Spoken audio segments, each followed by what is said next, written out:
Howdy y'all, Josh at firstgenoffroad.com again, and I'm really excited about today because today I'm here with my brother Sam. Hi Sam. Hey, how's it going? And today we've got his 4Runner, fresh meat. So Sam's done a little bit of work to his 4Runner already, and we'll do a walk around here in a second, but today we're going to put on a lift. As always, everything is going to be available in the description below. Just go down there and take a look. It helps the channel out a lot.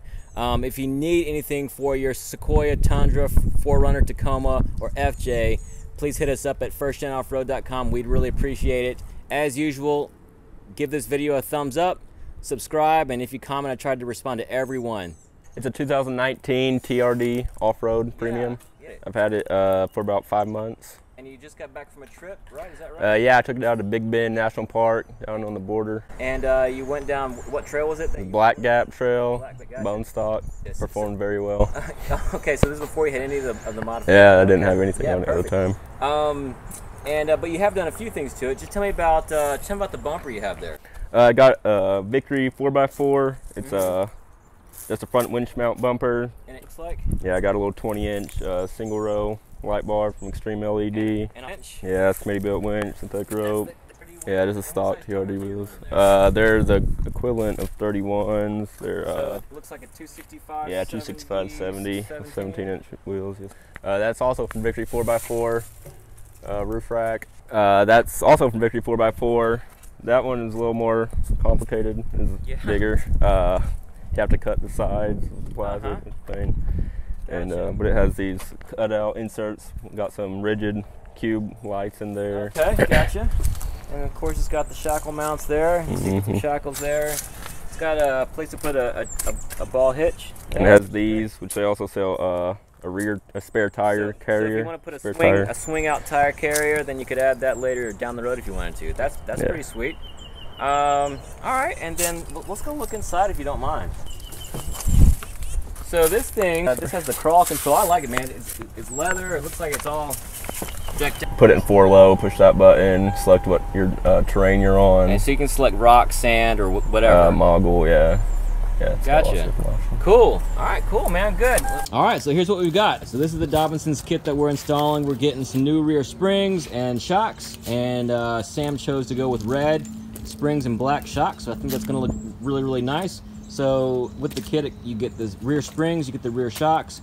You also get all the bushings and the hardware that it's meant to come with. You get some stickers, which is really nice.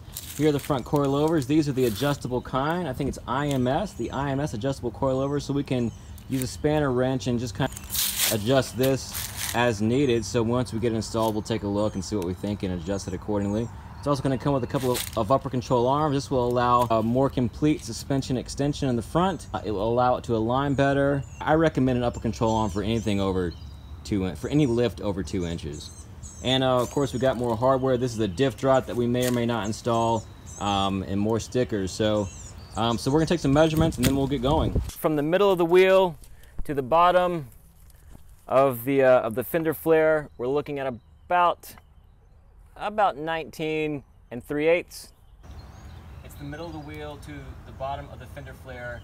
We're at 21 inches. So we have about a 1.5 inch rake currently. All right, so here's a side-by-side comparison of what we're doing. We got the old shock and spring out, and we have the new one. So let's just compare it a little bit. There's the spring seat.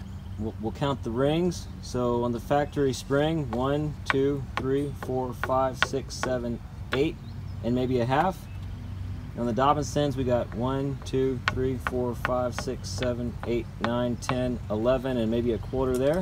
Longer, wider spring. When you order these shocks and springs from firstgenoffroad.com, we will give you the option of having them assembled with new top plates. Anyway, but we'll get it on and see how it looks. We've got the old spring next to the new spring. We've got the old shocks, or the old shock next to the new shock, and we're gonna just go ahead and measure off a couple things and see how it compares. So it's from the middle of the eye of the bushing there to the top of the bushing there. What are we at? 23 inches right there. All right. And then the Dobinsons ones. At about 24, just under 24 and a half. About 24.5, so about a ½ inch longer. 14.5. All right. About 16. About an inch and a half. All right, 1.5 inches longer there. And then if we're counting the turns, we've got 1, 2, 3, 4, 5, 6.25 turns on the stock spring, and then we've got 1, 2, 3, 4, 5, 6, 7, 8.25 turns on the Dobinsons spring. So 2 more turns, a little taller, so we'll see what kind of lift we get out of this. So here is the Dobinsons upper control arm compared to the OE upper control arm. The Dobinsons got a little gusset that's welded in there on both sides, there and there. It's got an OE style ball joint.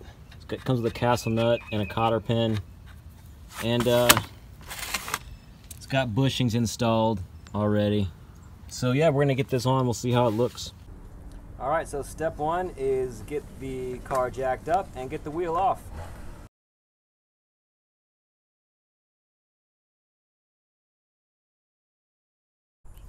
So we have the truck jacked up, we have it on jack stands, and we have the wheel off. And then the next step is to go and take our brake lines off here and there on the upper control arm. So that's our next step. These are both 10 millimeters.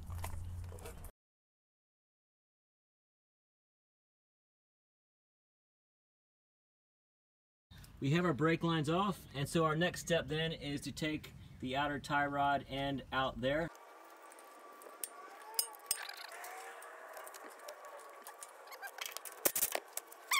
A tie rod end puller and pop this out. You can rent this tie rod end puller from your local auto parts store, and this is the one that you're going to need. Thank you. Now this will come out with a pop. It's normal.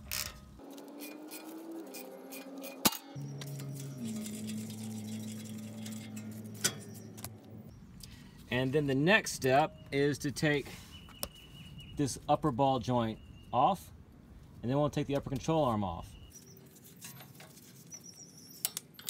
But before we do that, if we twist on this, it just turns the whole wheel. So we want to put this, don't tighten it down, but just put the tie rod back in place for a second and use your little castle nut. Again, you don't have to tighten it down, but just hold it there, and that tie rod will hold this whole assembly in place. We don't have to worry about moving on us.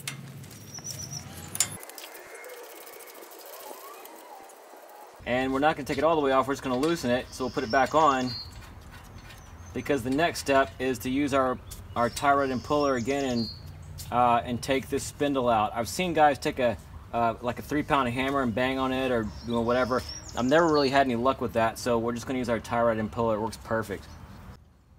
And the other thing I'll mention is that when we disconnect the spindle away from the upper control arm, the spindle is going to come out this way, and your axle is going to turn this way and that way, and you risk damaging your axle or pulling it out. I've just kind of secured it with a bungee, hopefully just stay put. And again, it's going to come with a pop. You want to go ahead and take this clip out. Alright, so this next part, there's a 19 millimeter bolt here, or a nut rather, and then the bolt goes from here all the way to here, and so you want to break this nut, and I used a pipe.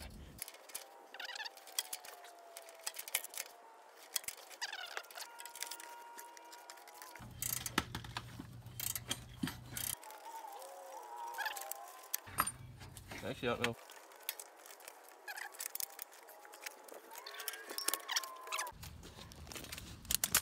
So we took this long bolt out, and it was getting caught back behind there on the inside of the engine compartment, and where it was getting caught, I believe there's a little retainer there that it was getting caught on, and so you might just want to pop the hood and just watch it. Alright, the next step is to take out these 3 14 millimeter nuts. There's 1, 2, and there's a third one back there. Don't take out this top one, don't even touch it. 1, 2, and 3.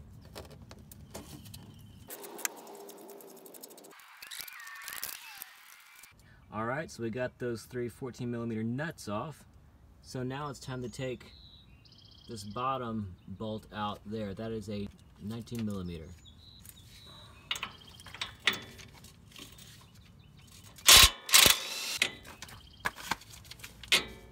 Pull it out. There you go, perfect. We'll just keep these together so we don't lose them.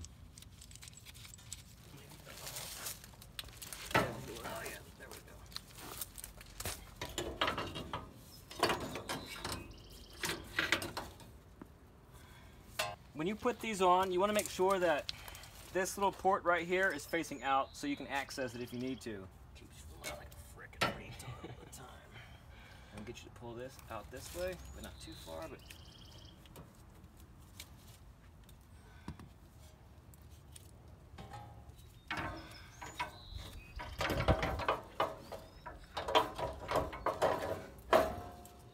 so we've got it in place, and now we want to go back and put our 14 millimeter nuts back in.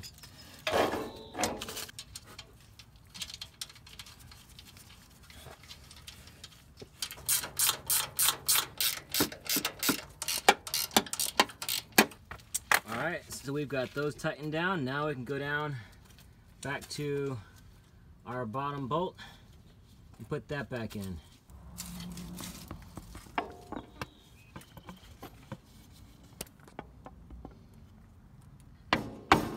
Right there. Actually, wait, that's almost it. There you go. There it is. There you go.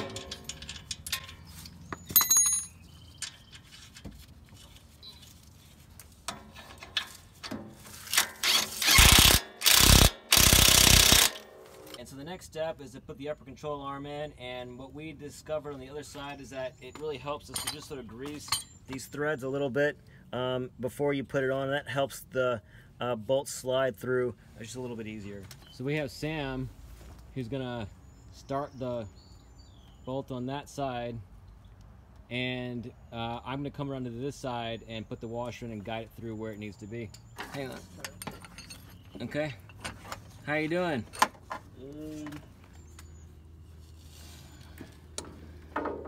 We'll be careful with this brake line here. Go ahead. There you go. There you go. Oh yeah, you're definitely getting there. You're making good progress. In fact, if you want, I could probably go ahead and finish it off here, although you're doing great. Oh, nice. I'm seeing threads on the other end. That was it.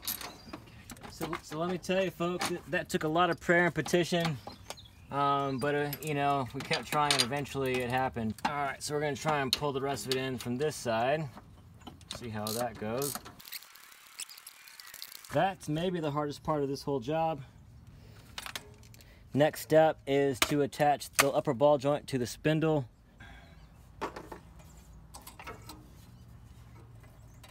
We'll bend our ball joint in place.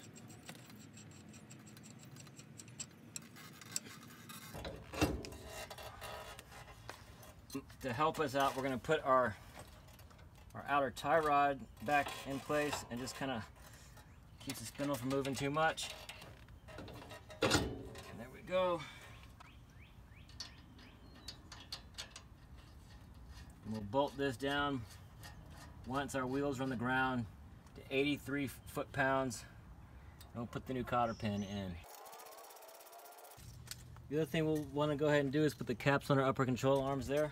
This comes with a little cap like this and a little O-ring. That the O-ring goes here and it just helps keep the water out. Good to me. And we'll just bang that in. See if this will. There we go. Next step is to go ahead and bolt down outer tie rod there. We're going to torque that down to 65 foot-pounds.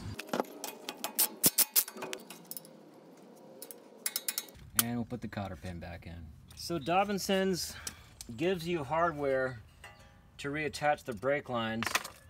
You know, because it's the same Toyota spindle, we're just going to reuse the Toyota hardware 12mm. I'll bolt that down in a second, and then I'm going to connect up here on the upper control arm. Ooh, that's a tight squeeze.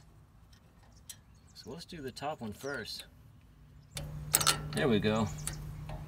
So we got a washer and a 10mm nut from Dobinsons, and let's see if we can make that fit.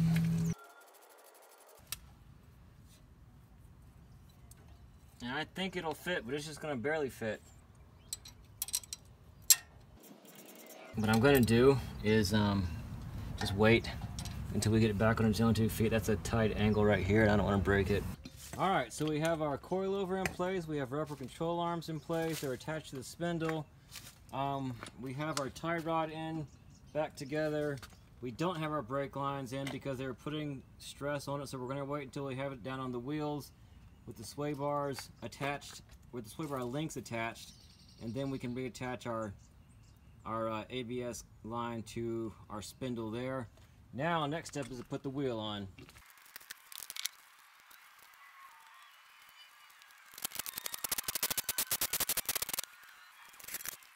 So now that we have it back on the ground, we'll go through and torque everything to spec: the upper ball joint, the upper control arm, the tie rod end, and the upper and lower coilover mounts. All right, well now we're moving on to the rear of the truck, and I think the first step here is actually really nice. If you followed us before for our Sequoia lift, you know that that getting these rear shocks off are pretty tough, but here on the 4Runner, those top shock bolts are right there. They're totally accessible, and so is the rear sway bar link over here. So before we even jack it up, let's go ahead and take these two off. I believe this is a 19 and that's a 12. When you turn this top nut, the whole shock spins, so we're gonna have to get creative and keep this from happening. And so how we're gonna do that is by putting a pair of vice grips here, and then we're gonna use a C-clamp and clamp that down this way. So this is how that looks. I mean, it's kind of ghetto, but you do what it takes, right? So again, we have a C-clamp on a pair of vice grips or channel locks, and we just have it locked onto the shock back here. I'll show you in better detail here in a minute, but and then that way I can twist this top nut and the whole shock won't spin. I'll show you what I mean.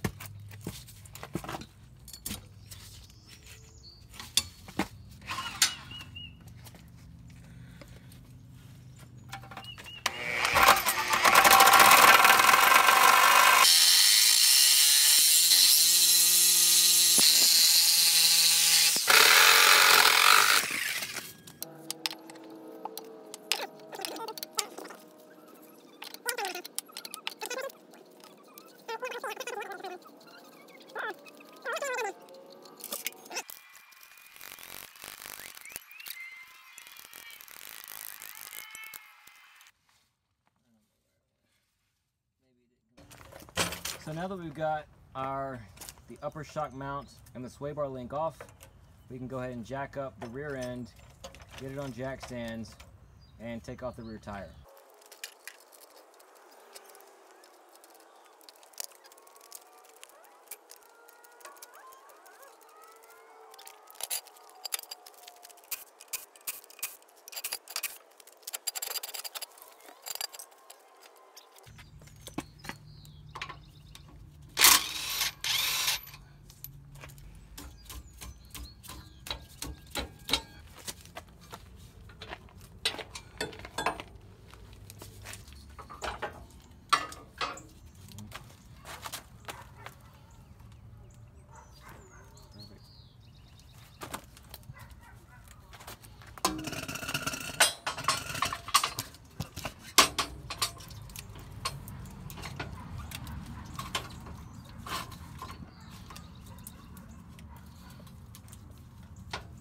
Great. So you need to turn it till it seats. Oh, you did. Okay, perfect. So now we have the shock the rear shock, we're gonna take this blue covering off and I just rip it off. I guess you could cut it off. Anyway, I pull it off, and there is a, let's see where, oh, this little port should be facing out.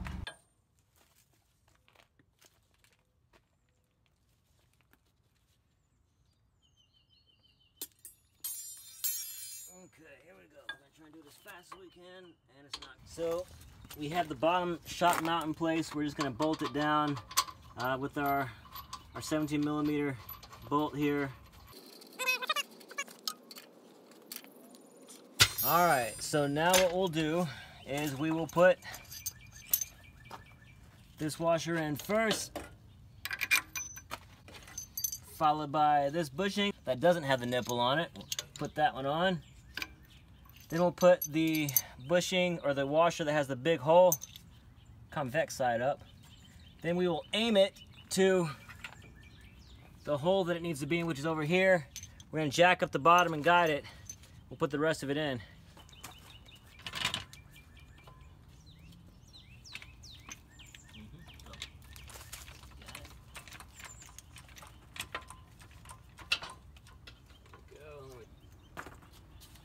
Okay, go ahead and jack it up some.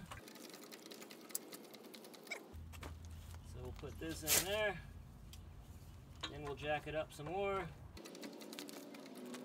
Even close, so we need to put some more pressure on it. So what we've done is we've jacked up this rear axle until we've compressed this bushing, because we want to give ourselves enough stem to put this bushing on, also this washer, and this nut. And we're probably going to need to cut a little more metal before it's all over with, but we're gonna well, maybe not. We're gonna try and bolt this on now, and we're gonna get it going, and then eventually I'm gonna let the jack down, and what that'll do is it'll ease up on this bushing and it'll compress this bushing and just give me a little more room to bolt things down. And I believe that's a 19mm, although I've been wrong all day.